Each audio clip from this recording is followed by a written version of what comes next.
Dr. Dominique. Yes. And how do you pronounce your last name? Leveille. Leveille. So, as you know, you can see on the wall thing, you're a marriage family therapist. I need a lot of therapy. So I want to know a little bit about you. Of course. Okay. Where were you born? I was born here in Miami, 305. What hospital? I was born at Jackson Hospital. You know, So, the best hospital. okay. Where did you go to elementary school? Elementary school, I went to private school. I went Which one? to St. Mary's. Where's St. Mary's? St. Mary was in Aventura. It was a small school we went to. And where did you live when you were going to St. Mary's? When I lived at St. Mary's, I lived near Aventura, North Miami area. Okay, St. Mary's. Who was your favorite teacher? My favorite teacher was the art teacher. You got a name? I can't remember the name. The art teacher at St. Mary's. Yes. Okay. Middle school or junior high? I don't know how old you. High school, right? So we stayed at St. Mary's for a while. High school, that was at Cooper City High. Who was your favorite teacher? The social studies techer, Okay. Mr. Webster. Mr. Webster. Yeah. Okay. Yes. Where'd you go to undergrad? Undergrad, I did it at FAU. Go Owls. You got a favorite teacher? I guess the psychology department, the evolutionary psychology teacher, he was really nice. Okay, and then you get a degree after that. Yes, I did. I got my master's at Nova. Kudos to Dr. Rambo. She was such a great mentor. I loved her, which I still do. And I went on to get my PhD there as well. So you get your master's, then a PhD. Then a PhD. You have to have a PhD in family therapy. You don't have to, but I want to be able to teach at the university, and that's you have to have a PhD if you want to teach other doctors. Okay, so you finished, you got your master's, you got all that other stuff. And then what did you do? I was a teacher during the time that I was in school. So I taught at Coconut Palm Elementary, K through 8. Where's that? That is in Alapata in Ghouls, which I absolutely love my babies. Near Chocolate City. Near Chocolate City, yes. I was there for... Come on, baby. Do you eat at Flavors? No, a little restaurant? I haven't eaten there. Wait. I know. I'm horrible You're with neglecting my turf. I'm so sorry. I have to go. You asked for Mr. Bell. Mr. Bell. Okay, I will go, definitely. All right. So, it's in the gas station. It's world famous known. It was in Perrine. But okay, so you're at Attapata, Coconut Palms. Yes, Coconut Palm. And then I did Southridge High School for 4 years. Right. I taught English. I was the English teacher. So it helped me with schooling because the teacher schedule helps with the college schedule that I had, and it allowed me to do both. And I love kids. It's my passion. Okay. When did you get married? I got married, believe it or not, when I was 21. And you're 31 now. Yes, we will say that. Okay. I will absolutely take that. And how old are your kids? My kids are 14 and 7. And where do they go to school? My 14-year-old goes to Southwood Middle. Yay. And then my little one goes to Whispering Pines Elementary. That's a beautiful school, too. I know. I love it. Yes. Okay. All right. So you're teaching, you're at these different high schools, Yes. and then you decide to say, okay, now I'm going to help more people. Yes, I'm going to open up my private practice because during that time, the pandemic happened. And what I was noticing is I wasn't reaching my students the same anymore because they were at home dealing with their home life and trying to teach them English while they have to take care of their sibling wasn't really sticking. So I was like, how can I still reach people and help them? Because that's what I truly love to do. And it was time for me to just switch into opening my own office. And where's your office now? It's in Palmetto Bay. I'm at the Palmetto Bay Center, which I love. On Old Color? Yeah, no, right off of US 1 and 150, right after the dealership. Right off the car dealership. On the left side, 2-story or 3-story building. Yeah, I love it there. There's a major landmark right at the corner. Yes, it is, but we won't say what it is. Exactly. It's been there the longest. Right.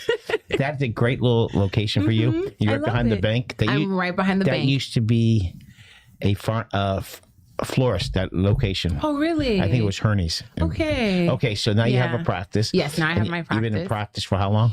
My practice officially opened in 2016, and I moved full-time into the practice in 2019. Okay, so you're a marriage therapist. I've been divorced 12 or 13 years. I can't keep the number. Keep the number right. Right. So where'd I go wrong? I was married 25 years. Where do you start? Do you come in, do you bring one person? Or if the husband or the wife says, I'm unhappy, do you bring both in? The way that I like to do is I like to bring both in to start. So the first session, I will have you both in the session, and I am listening to you guys, but I'm paying attention to your nonverbals. Where do you guys sit? Where do you hold your hands? How are you speaking to each other? What are the tones? And then the next session, I'll see each of you separate to kind of get a true idea of what it is. There was a husband and wife, and we both went different people, and then we did groups together. Yep, exactly. Didn't work. Get divorced later. So divorce, yeah. That's therapy life. Sometimes can help with just increasing better communication, but it might not change the way that you feel, right? So you might still want to get a divorce, but at least now we're communicating better. Maybe now when we go to mediation, we can actually make a decision on things. If you go to therapy, that sends a message. Let's go through mediation. Yeah. But mediation and therapy is different, right? So correct. Mediation is more of like, we know it's over and let's separate things. Let's dance. Let's kind of see what we're doing before we get the final decision by the judge. Whereas therapy, you still have a chance of making the relationship last if that's what you both want. And so that's why I like to see them separate, because I truly want to know, is the relationship helping you or is it slowly peeling away from who you are? You know? Marriage therapists. Yes. Are they mostly married? No, I see a lot of single people. No. Oh, okay. We're gonna get that. Okay. Marriage therapist. You're a marriage therapist. Yes. No, actually, we have the highest divorce rate because we're able to see the issues in our marriage quicker, and we don't have the patience to deal in our own marriage like we do for others, which is understandable. Yeah. Okay. Yeah. So so we got marriage therapists, and you just said you see a lot of single people. I do. For different reasons: depression, anxiety, transitioning through life. Because a lot of people are now making the decision of what does a relationship look like for them. The traditional marriage, husband and wife, isn't the same anymore for a lot of people. So they're trying to understand what is that. So I see a lot of single people who are still trying to balance. How do they be most successful socially? Because having a wife or a husband is good socially, but also still being themselves. It's very difficult. So it is. 30, 40, 50 years ago, no, you're married, that's it. Mm-hmm. It changes. Okay, so you also handle families. Yes, I do. That must be heart-wrenching. It is. It's difficult when you have generations. So now I see a lot of like grandparents, the parent and the child all living in one household. And you have like different traditions going on because the grandparents feel like it should be one way. The parents feel like it should be. Grandparents are never wrong. Exactly. Okay. There you go. So then that creates a big ripple effect, right? Because if the parents say no and the grandparents come behind and say yes, the kid's going to go with the grandparent always. Oh, I'm going grandma. They're going to give me money. Exactly. So it causes some friction. So I'm noticing a lot more families coming into therapy trying to understand that dynamic. Like, how do we all stay on the same page? Mm-hmm. Being on the same page doesn't mean it's right. No, it doesn't. It doesn't. But sometimes, like most people know, 68% of our issues that we have in relationships are persistent problems. They're not going to go away. So we kind of have to agree to disagree or we'll be stuck in it forever. Like marriage. Just like marriage, of course. Absolutely. There's a lot of problems in marriage. How long have you been married? Almost 20 years this December. So you outlasted most therapists. I have. Because you know what your husband does, right? What? He says 2 words. What does he say? Yes, dear. I think, yes, he does. He does say yes, dear. I think what we allow each other to do a lot of times is be individuals, and we allow each other to express our opinions, which is very important in relationships. I notice a lot of people tend to not be so vocal when they need to be.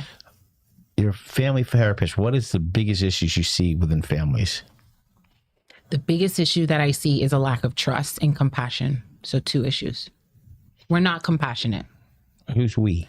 People in general. People are not compassionate. We see it when we're going to go into a store. The person in front of you might not hold the door for the person behind. That's just being nice. It's just being rude. I mean, right. Not doing it is rude. Right. But a lot of people don't know that. So it's like we don't have that. That's correct. Most people don't know. They don't know. And then, for example, like, let's say we're all at a light, right? And maybe there's like a divider in the center and someone just wants to go across. You'll see people like pushing themselves forward. It's like, just let the person go across. So is that a Miami thing? I don't know if it's a Miami thing. It could be, because here people are surviving and not living a lot of times. People are just trying to get to the next, and it's so expensive here. So I understand, but we're losing the basis at who we are, which is to be compassionate and to trust people, like actually have trust that we're going to have a great conversation and you're not going to make me feel anyway. But people walk into situations and think of the worst before they think of the best. Well, it's tough right now. Families are divided on Politics. Yes.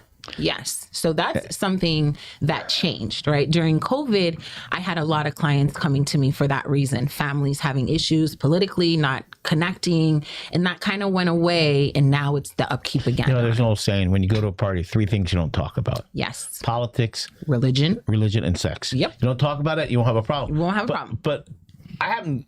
What I like about all that is because I love learning more things about people, but people get very sensitive when you talk about the political world. Absolutely. No matter what side you're on. No matter what. And that's what I love about therapy, is because my clients can speak their political ideology in the session, and it's a non-judgment sense. I let everyone express themselves because I believe that we all see things differently because our perception changes with time.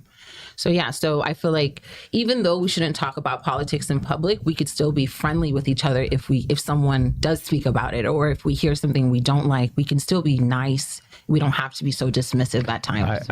When we talk politics, it's difficult because you don't want to start a fight. Right.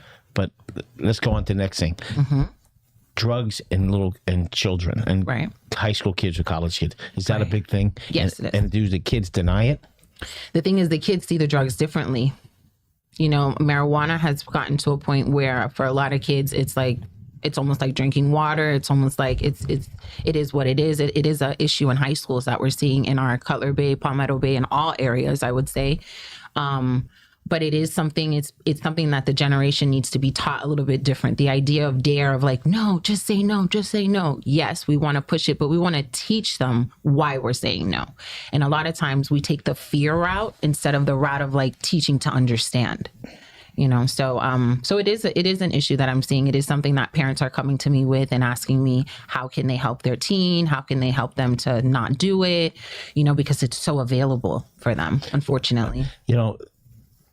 Kids now, if you send your kid or high school kid to a friend's house, mm-hmm. the parents might be drinking. They might allow the kids to drink. Yes. And if they allow their son or daughter to drink, is your son and daughter allowed to drink with them? Yep. It's, and like... Blurs the lines. Blurs the line. Parents smoke pot. And so the lines are blurry. Yes, the lines are blurry. And I feel like with the parenting that we have now, which is like, I'm going to show you, I'm going to allow you to explore mentality. It allows kids to have access to a lot of stuff that's maybe too advanced for them to understand.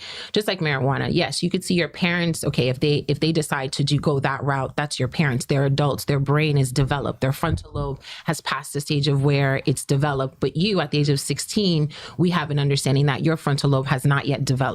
So it's not the same for you. Why would a 16 understand that? The thing is, they won't unless the parent gets them to understand it. Do you see what I'm saying? You do whatever you want when you're in college. Yes. By that time, you're 21. Yeah, I mean, even then you should be mindful, but college is where we explore, right? They're going to do it anyway. They're going to do it anyways, right? And that's kind of the purpose of college, is to explore and to do those things that maybe you don't do, because once we leave college, then we're usually adulting. We're in the rat race. Yeah, exactly. And it's a rat race in Miami. Yes, it is. Yes, it is. All right, so... We talked about family. Mm-hmm. We talked about marriage. Yes. Now, do you see man or woman, after they get divorced, help them through the stage? Yes, I do. I see couples. And then if they do decide to get a divorce, if both agree, I'll see one individual through the divorce process and after. Yes. It's interesting because divorced couples... Mm-hmm. Do you stay cordial? Do you not stay cordial? This one person gets screwed or not get screwed. They got kids, and you just have to bite the bullet. And the only concern should be your kids, and it's difficult for them. But even though most 50% of marriages are I use the word failing, but they don't fail. It's just how numbers are. Just ends in that, it ends in a divorce. A divorce, what's important for people to understand is that the relationship had ended, but the connection that you've had may still be there, right? Because if we connected through our kids, we still have to communicate, but the relationship is what's not there. So a lot of times what people miss doing with divorces, they just carry on. There's not a form of like, let's sit down, let's talk about the new expectations. How are we going to communicate? What is it going to be like? Who are you talking to? You're going to do that with your partner, right? With the partner that you're no longer with, the partner that you're ending the relationship relationship with, because when you decided to enter the relationship, you communicated. So now that we've exit, we have to communicate on what will that look like. Exactly. Even more. Like, are we still doing family trips? Are we, you know, what does that look like? I gotta address that. You know, people ask me about my ex-wife. Do you still love her? I go, no, I love her. Right. She's the mother of my children. Absolutely. Am I in love with her? Not at all. Not at all. But when people go family trips together, I think it's the most bizarre. To me, it's the most bizarre. Why? Tell me. Why in your mind is it bizarre? It's like you bring the kids. You got the mom and mom's partner. You got dad and his partner or not partner. Right. It just I think it puts the kids in an awkward position. Just go on 2 vacations. Double the fun? Double the fun. Well, that's not fair because I'm more fun. But the thing is, I think that would be a situation for the kids to answer. Are the kids comfortable? Are they not comfortable? But people do it all the time. People do it all the time because I see it's the same as like Christmas, or if you're doing Hanukkah, we all come together. Or Kwanzaa. Don't leave Kwanzaa. Can't leave Kwanzaa out. Did. I'm so sorry for Ramadan. that. Or Ramadan. All the holidays, right? Let's be inclusive and say everyone. Right. You want everyone to come to the table. You want the family to come to the table, because what's most important about these holidays is to spend it with our family. And when we're in a divorce, you're asking the kids to, okay, go do 5 hours with dad and then come back and do 6 to 5 hours here. I think this is when parents need to sit down and go, kids, what do you want to do? It's family time. So how would you like it? What would you like it to look like? You know? I remember my younger one. So what happened? We get divorced and they're supposed to go back and forth. How old were they, the kids? 17, 18, 14, 15. Okay. So I told the old one, just stay there. He was 17. Okay. Just don't go back and forth. Then my younger one, just stay at mom's when you want to come. But I was coaching at the school. Okay. But it's interesting. On weekends, he stayed with me. Of course. Why? Because he wants to go out and have fun, probably, right? That's Without me, you're the fun one. Yeah, well, I'm less strict. Yes, exactly. Whoever the less strict one, and it's misleading, it's not fair to either party. It's not.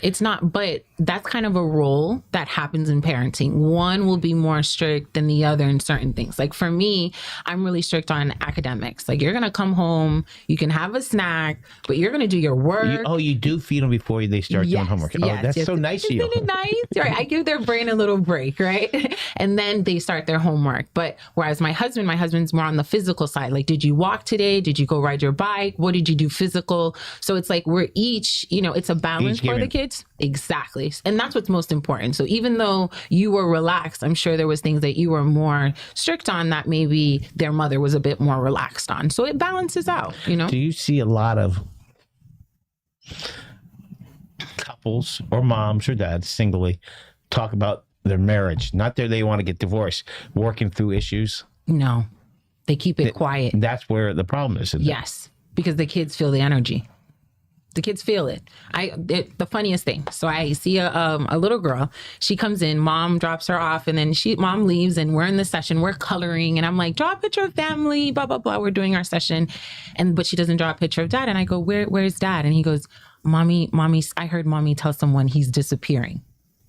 And I was like, what does that mean? And she goes, I don't know, but dad hasn't been around. But mommy says dad's okay, but he's disappearing. So I'm erasing him. And it's like where you could have just sat her down and told her like maybe dad's going away on a trip. Or maybe she didn't. She didn't understand. No, but maybe she didn't know the daughter heard it. Exactly. No, the parents never think that kids hear. But kids hear even when they're on their iPads and they're not looking at you and they're in another room. They heard what you said in the room. They hear everything. So I had to have a talk with mom, and then mom was able to explain it to her. So that's what's most important. It's like sitting them down, revealing the information, age appropriate. That's the key too. Not using words like divorce with a 6-year-old. Maybe using separation or break or party. Or or a different word. Gotcha. Something that's not so intense, so they can understand. Because they really don't know what divorce means. They don't know what it means. They don't know what it means. And mommy and daddy loves me. So what does that mean? Do they not love me anymore? So just be mindful and make sure it's age appropriate. Most important. Okay. We're going to do a little game with you. Okay. See if you're paying attention. Okay. Okay. All right. Ready? Ready. You have to be quick. This is quick. You have to answer quick. Okay. Your favorite cheeseburger? Where? Where? What restaurant? Five Guys. Okay, you ready? Ready? Your kids' birthdays, go. Kid's birthday. For the cake or the event? Their birthday. When's their born? Oh, born. Oh, I'm sorry. September 3rd, Labor Day, and last day to pay your tax. So September 3rd and April 15th. Your husband's? September 4th. In-laws? Okay, so my mother-in-law is March 17th. And that's my only in-law. My family, my mom is August 3rd and my dad is September 10th. Who's your superhero growing up? Real superhero. Real superhero growing up. I loved Superman. That was my man. I loved him. The favorite taco place? Favorite taco, tacos and tattoos. Where's that? Okay. Oh, yes. Yes. It is so good. Emily, they came here. They did a show. They did a show here. I love them. They're so good. Okay. I just went last weekend. I went to go get some. Your favorite pizza place? Favorite pizza place? Oh, this is a hard one. Come on, count three. 1, 2, 3. Too late. Domino's. Oh, not come even on, a favorite. lady. I know it's not even a favorite. Your favorite cowboy or cowboy movie? Oh, Yellowstone. God, I've never seen it. Oh my God, it's amazing. Okay. Give me some words for Thanksgiving. Family, love, compassion, togetherness. Who cooks turkey? You or My your husband? mother-in-law. She cooks good. Oh, she cooks good. Yeah. Okay. I know you don't have a hot dog place, but I'm gonna tell you your favorite hot dog place. You got it. Arlo. Arbetters? Arbetters, yes, Arbetters. And you got it, the mustard and the sauerkraut. But when you go there, Yes. you have to listen to me closely. Okay. Doctor. The number one hot dog there is the Grant Miller hot dog. Grant Miller hot dog. Got it. I gotta go. Okay. Your favorite fish place. Where do you eat fish? Oh, I just the other day we just drove by it. It's on it's in the Wynwood area. It's right on the water. It's been there for so many years. My mom took me. Okay. You can't remember. I can't remember. Your favorite place to have a beer? My favorite Earl's. Earl's a Daylight. Bam. Okay. Your favorite animal? My favorite animal besides the flamingo that you have on your head is an elephant. Okay, last 2 more things. Your favorite football team? Miami Dolphins. Really? I know. Pretty I know. sad. I know. But we gotta love them. We gotta love them. Okay. We're from Miami. Where do you eat chicken? What is your favorite place to have chicken? My favorite Publix. They have the chicken. It's so good. The chicken sandwich is unbelievable. Unbelievable. Or have you gotten the chicken on the sub? No. Oh, the chicken tender sub. Okay. The magic of the mix. Okay. Your success with your clients and patients. So, clients or patients? Clients. Tell me the magic of the mix. Why people should go to you? Because I give them a safe space to be themselves. Wow. Most important. Okay. Most important. You can be your true self. I say it. I always tell my clients, unzipper.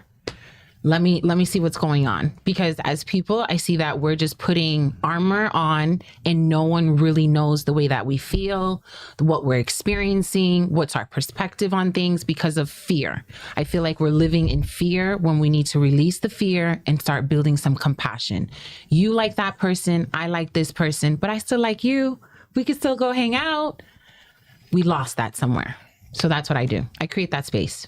Well, it's wonderful. Of course. Doc, it's a pleasure. Always. Anybody needs to get a hold of her? What's your phone number? My phone number. What's your webpage? The webpage is blisstherapy.me. I'm on Instagram, the same, blisstherapy.me, and I have a YouTube page. My office is in Palmetto Bay. I provide telehealth services throughout the state of Florida. And it's the 4 of us at my practice. It's a group practice now. Wow. You got 3 other doctors? No, I have only doctor, but 3 other master level students. Yes. That's great. Yes, Congratulations. thank you. Again, how long you been in business? Since 2016. That's Actually, great. October 10th is the business anniversary. Big party. Emily, Yes. mark that down.